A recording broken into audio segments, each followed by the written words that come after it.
लोकसभा चुनाव के 7वें और अंतिम चरण के लिए प्रचार समाप्त। 7 राज्यों और 1 केंद्र शासित प्रदेश की 57 संसदीय सीटों पर शनिवार को मतदान। ओडिशा में 42 सीटों पर विधानसभा चुनाव के साथ साथ हिमाचल प्रदेश में 6 विधानसभा सीटों पर उपचुनाव भी इसी चरण में। जम्मू में तीर्थयात्रियों की बस खाई में गिरने से 20 लोगों की मौत। रिजर्व बैंक ने चालू वित्त वर्ष के लिए वास्तविक सकल घरेलू उत्पाद वृद्धि दर 7% रहने का अनुमान लगाया। कहा, भारतीय अर्थव्यवस्था के लिए परिदृश्य सुदृढ़ बना हुआ है। मौसम विभाग ने केरल में दक्षिण पश्चिम मानसून के आगमन की पुष्टि की। ये अगले कुछ दिनों में दक्षिण भारत के शेष हिस्सों में पहुंच जाएगा। और बैडमिंटन में भारतीय महिला युवा जोड़ी त्रिशा जॉली और गायत्री गोपीचंद सिंगापुर ओपन के क्वार्टर फाइनल में पहुंचे। समाचार संध्या के साथ मैं कनकलता। लोकसभा चुनाव के 7वें और अंतिम चरण का प्रचार आज शाम समाप्त हो गया। राजनीतिक दलों के शीर्ष नेताओं ने जनसभाएं और रोड शो किया।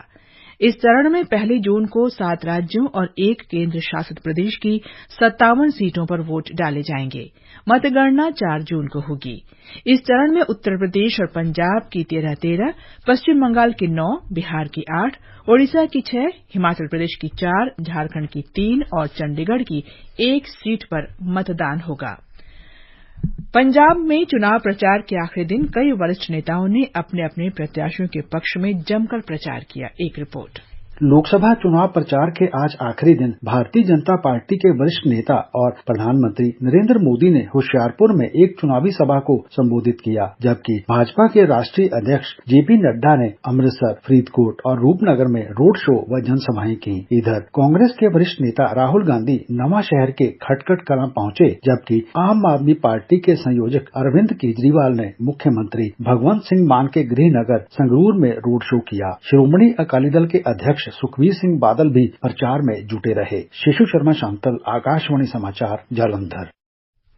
हिमाचल प्रदेश में भी सभी 4 लोकसभा सीटों और 6 विधानसभा सीटों पर चुनाव प्रचार आज समाप्त हो गया। एक रिपोर्ट। हिमाचल प्रदेश में 4 लोकसभा सीटों और 6 विधानसभा उपचुनावों के लिए जोरदार चुनाव प्रचार आज समाप्त हो गया। अब जून 1 को शाम 6 बजे तक मतदान समाप्त होने तक सभी प्रकार के प्रचार पर प्रतिबंध रहेगा, जहां दोनों पक्षों ने अपनी पूरी ताकत झोंक दी। 2019 के आम चुनावों में भाजपा ने राज्य की सभी 4 लोकसभा सीटें जीती थी। विशेषज्ञ भी स्थिति को लेकर अनिश्चित हैं और राज्य की साफ तस्वीर जानने के लिए हमें 4 जून का इंतजार करना ही होगा। दुर्गेश भदौरिया, आकाशवाणी समाचार, शिमला।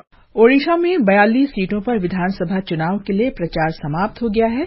यहां 1 जून को मतदान होना है। निर्वाचन आयोग ने लोकसभा चुनाव के अंतिम चरण के मतदान से पहले फैल रही अफवाहों को खारिज किया है।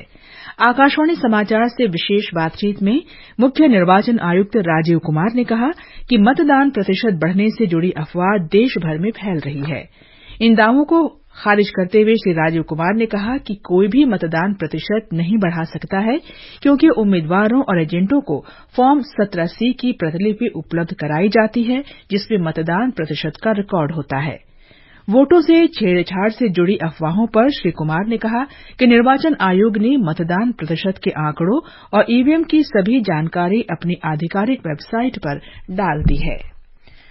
जम्मू कश्मीर में आज दोपहर जम्मू जिले के अखनूर में तुंगी मोड़ इलाके में तीर्थयात्रियों को ले जा रही एक बस के गहरी खाई में गिर जाने से 20 यात्रियों की मौत हो गई और 15 अन्य घायल हो गए। हमारे संवाददाता ने खबर दी है कि घायलों को अखनूर के अस्पताल में भेजा गया है। गंभीर रूप से घायलों को जम्मू के सरकारी मेडिकल कॉलेज अस्पताल में भर्ती कराया गया है। मृतकों और घायलों की पहचान की जा रही है। बस जम्मू से रियासी जिले के शिवखोड़ी गुफा की ओर जा रही थी। इनमें अधिकतर उत्तर प्रदेश के तीर्थयात्री थे। उपराज्यपाल मनोज सिन्हा ने हादसे पर गहरा दुख व्यक्त किया है। शोक संतप्त परिवारों को हर संभव सहायता और घायलों को चिकित्सा सुविधा प्रदान की जा रही है। राष्ट्रपति, उपराष्ट्रपति और प्रधानमंत्री ने जम्मू के निकट अखनूर में बस दुर्घटना में मारे गए लोगों के प्रति संवेदना प्रकट की है। राष्ट्रपति द्रौपदी मुर्मू ने कहा है कि उन्हें इस दुर्घटना से काफी दुख पहुंचा है। उन्होंने घायलों के शीघ्र स्वस्थ होने की कामना की है। उपराष्ट्रपति जगदीप धनखड़ ने घायलों के शीघ्र स्वस्थ होने की कामना की। प्रधानमंत्री नरेंद्र मोदी ने शोक संतप्त परिवारों के प्रति संवेदना व्यक्त की है। एक सोशल मीडिया पोस्ट में प्रधानमंत्री ने मृतकों के परिजनों को 2-2 लाख रुपए और घायलों को 50-50 हजार रुपए की अनुग्रह राशि देने की घोषणा की है। ये समाचार आकाशवाणी से प्रसारित किए जा रहे हैं। ताजा समाचार जानने के लिए आप हमारे ट्विटर हैंडल @AIR News को फॉलो कर सकते हैं। लोक निर्णय 2024 आम चुनावों पर विशेष कार्यक्रम हर शाम 7 बजे से और पुनः प्रसारण रात 9:30 बजे से आकाशवाणी गोल्ड पर। चुनावी गतिविधियों की खबर, देश के हर अंचल पर नजर, विशेषज्ञों की राय और विश्लेषण। दुनिया के सबसे बड़े लोकतंत्र के चुनावी पर्व में सुनिए लोक प्रसारक के साथ लोक निर्णय 2024। पर्वों और उत्सवों का देश है भारत। अब समय है देश के सबसे बड़े पर्व और उत्सव का। आने वाले लोकसभा चुनाव के पर्व को मनाएं उमंग और उत्साह से। वोटर लिस्ट में अपना नाम जांचने के लिए प्ले स्टोर या एप्पल स्टोर में जाएं और वोटर हेल्पलाइन ऐप डाउनलोड करें या फिर elections24.eci.gov.in पर जाएं। लोकतंत्र के इस महापर्व में हर वोट कीमती है, इसलिए वोट डालना न भूलें। चुनाव का पर्व, देश का गर्व। ये आकाशवाणी है। भारतीय रिजर्व बैंक ने वर्तमान वित्त वर्ष में आर्थिक वृद्धि दर 7% होने का अनुमान लगाया है। वार्षिक रिपोर्ट में बैंक ने कहा है कि वर्ष 2024-25 के लिए वास्तविक सकल घरेलू उत्पाद की वृद्धि दर समान रूप से 7% बढ़ने का अनुमान है। केंद्रीय बैंक ने कहा कि वित्त वर्ष 2024 में भारतीय अर्थव्यवस्था मजबूत गति से बढ़ी। इस दौरान वास्तविक सकल घरेलू उत्पाद की वृद्धि पिछले वर्ष के 7% से बढ़कर 7.6% हो गई। देश की अर्थव्यवस्था का परिदृश्य सुदृढ़ बना हुआ है। व्यापक आर्थिक बुनियादी आधार और कॉर्पोरेट क्षेत्र मजबूत है, साथ ही बाहरी आर्थिक क्षेत्र में भी उभरने की शक्ति मौजूद है। रिपोर्ट के अनुसार विदेशी प्रतिभूतियों से ब्याज आय में उल्लेखनीय वृद्धि के कारण वित्त वर्ष 2023-24 में केंद्रीय बैंक की आय में वार्षिक आधार पर लगभग 17% की बढ़ोतरी हुई। प्रधानमंत्री और भाजपा के वरिष्ठ नेता नरेंद्र मोदी का कन्याकुमारी में विवेकानंद रॉक मेमोरियल में आज शाम से ध्यान शुरू हो गया है। इससे पहले उन्होंने भगवती देवी अम्मन मंदिर में दर्शन किए। श्री मोदी पहली जून तक ध्यान में लीन रहेंगे। वे 133 फीट ऊंची तिरुवल्लुवर प्रतिमा पर पुष्पांजलि भी अर्पित करेंगे। प्रधानमंत्री के दौरे के मद्देनजर तटीय और समुद्री सुरक्षा के कड़े प्रबंध किए गए हैं। भारत ने दक्षिणी गजा में फलस्तीनी शहर रफा में विस्थापितों के शिविर में लोगों के मारे जाने पर गहरी चिंता व्यक्त की है। आज नई दिल्ली में मीडिया से बातचीत में विदेश मंत्रालय के प्रवक्ता रणधीर जायसवाल ने कहा कि भारत लगातार जारी संघर्ष में नागरिकों की सुरक्षा और अंतर्राष्ट्रीय मानवीय कानून का सम्मान करने की अपील करता रहा है। उन्होंने कहा कि इजरायली पक्ष पहले ही इसे एक दुर्घटना मानकर इसकी जिम्मेदारी स्वीकार कर चुका है और घटना की जांच की घोषणा भी कर चुका है। The heartbreaking loss of civilian lives in the displacement camp in Rafah is a matter of deep concern for us. We have consistently called for protection of civilian population and respect for international humanitarian law in the ongoing conflict. We also note that the Israeli side has already accepted responsibility for it as a tragic incident and announced an investigation into the incident. Lahore घोषणा पर पाकिस्तान के पूर्व प्रधानमंत्री नवाज शरीफ की टिप्पणियों पर श्री जायसवाल ने कहा कि इस विशेष मामले पर पाकिस्तान में एक यथार्थ दृष्टिकोण उभर रहा है।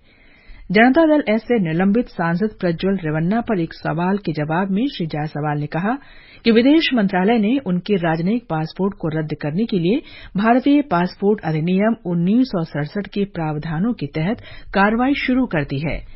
उन्होंने कहा कि पासपोर्ट धारक को इस महीने की 23 तारीख को कारण बताओ नोटिस जारी किया गया था और मंत्रालय उसके जवाब का इंतजार कर रहा है। उन्होंने कहा कि रेवन्ना के जवाब के आधार पर नियमानुसार आगे की कार्रवाई की जाएगी। मौसम विभाग ने केरल में मानसून के आगमन की पुष्टि कर दी है। ये पहले के अनुमान से एक दिन पहले ही पहुंच गया है। राज्य में पिछले कुछ दिनों से मानसून पूर्व की तेज बारिश हो रही है। केरल के सभी 14 जिले अलर्ट पर हैं। अलपुझा, कोट्टायम और एर्नाकुलम में ऑरेंज अलर्ट है। अन्य सभी जिले येलो अलर्ट पर हैं। एक रिपोर्ट। एक western disturbance north west India की तरफ प्रभाव दे रहा है। नॉर्थ अरेबियन सी से दक्षिण पश्चिम डायरेक्शन से विंड नॉर्थ वेस्ट इंडिया और सेंट्रल इंडिया के पास पहुंच रहा है। ये कोल्ड विंड है। ये दोनों के कारण रेन और थंडरस्टॉर्म कुछ इलाके में होने का पूर्वानुमान है। इसीलिए टेम्परेचर में गिरावट होगा और हीट वेव कंडीशंस का इंटेंसिटी और एरियल स्प्रेड में रिडक्शन देखने को मिलेगा अगले 2-3 दिन में। मणिपुर में बाढ़ का कहर जारी है। इम्फाल शहर बाढ़ से बुरी तरह प्रभावित हुआ है। शहर की ओर जाने वाली अधिकांश सड़कें जलमग्न हो गई हैं। मणिपुर पुलिस, सेना, असम राइफल्स, एनडीआरएफ और एसडीआरएफ को बचाव कार्य में लगाया गया है। लगभग 800 लोगों को सुरक्षित क्षेत्र में पहुंचाया गया है। बाढ़ प्रभावित परिवारों के लिए जिले में 3 अस्थायी शिविर पहले ही खोले जा चुके हैं। ये समाचार हमारी वेबसाइट newsonair.gov.in/hindi और हमारे mobile app news on AIR पर भी उपलब्ध हैं। समाचार संध्या में आपका फिर स्वागत है। सिंगापुर ओपन बैडमिंटन टूर्नामेंट के महिला डबल्स में त्रिसा जॉली और गायत्री गोपीचंद दुनिया की दूसरे नंबर की दक्षिण कोरियाई जोड़ी बायट हाना और ली सोही को हराकर क्वार्टर फाइनल में पहुंची। वहीं सिंगल्स प्री क्वार्टर फाइनल मुकाबले में पीवी सिंधु और एचएस प्रणॉय को हार का सामना करना पड़ा। त्रिसा जॉली और गायत्री गोपीचंद ने दक्षिण कोरिया की बायक हाना और ली सोही को 21-9, 14-21, 21-15 से हराया। बैंकॉक में विश्व मुक्केबाजी क्वालीफायर में भारत के सचिन सिवाच क्वार्टर फाइनल और Sanjeet Kumar pre quarter final में पहुंच गए हैं। दोनों ने अपने अपने वर्ग में हुए मुकाबलों में आसानी से मैच जीतकर अगले दौर में जगह बनाई। उपराष्ट्रपति जगदीप धनखड़ ने कहा है कि किसानों को तकनीकी रूप से आगे बढ़ाने की जरूरत है। उन्होंने किसानों को कृषि से संबंधित उद्योगों के साथ जोड़ने पर भी बल दिया। उपराष्ट्रपति ने उत्तराखंड के उधम सिंह नगर जिले में गोविंद वल्लभ पंत कृषि और प्रौद्योगिकी विश्वविद्यालय में ये बात कही। छत्तीसगढ़ में बीजापुर जिले के अलग अलग स्थानों से सुरक्षा बलों ने 16 माओवादियों को गिरफ्तार किया है। इनमें से 11 को बीजापुर थाना क्षेत्र के गोरना पडियारपारा इलाके से और 5 माओवादियों को उसूर थाना क्षेत्र के भूसापुर इलाके से गिरफ्तार किया गया। सरकार ने सेवानिवृत्ति ग्रेच्युटी और मृत्यु ग्रेच्युटी की अधिकतम सीमा को 20 लाख रुपए से बढ़ाकर 25 लाख रुपए कर दिया है। कार्मिक लोक शिकायत और पेंशन मंत्रालय ने इस संबंध में आधिकारिक ज्ञापन जारी किया है। इसमें कहा गया है कि संशोधित सीमा 1 जनवरी 2024 से लागू होगी। अंत में मुख्य समाचार एक बार फिर। लोकसभा चुनाव के 7वें और अंतिम चरण के लिए प्रचार समाप्त। 7 राज्यों और 1 केंद्र शासित प्रदेश की 57 संसदीय सीटों पर शनिवार को मतदान।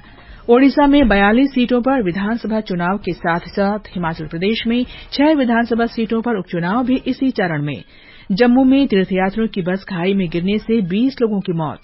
रिजर्व बैंक ने चालू वित्त वर्ष के लिए वास्तविक सकल घरेलू उत्पाद वृद्धि दर 7% रहने का अनुमान लगाया। कहा, भारतीय अर्थव्यवस्था के लिए परिदृश्य सुदृढ़ बना हुआ है। मौसम विभाग ने केरल में दक्षिण पश्चिम मानसून के आगमन की पुष्टि की। ये अगले कुछ दिनों में दक्षिण भारत के शेष हिस्सों में पहुंच जाएगा। इसके साथ ही समाचार संध्या का ये अंक समाप्त हुआ। नमस्कार।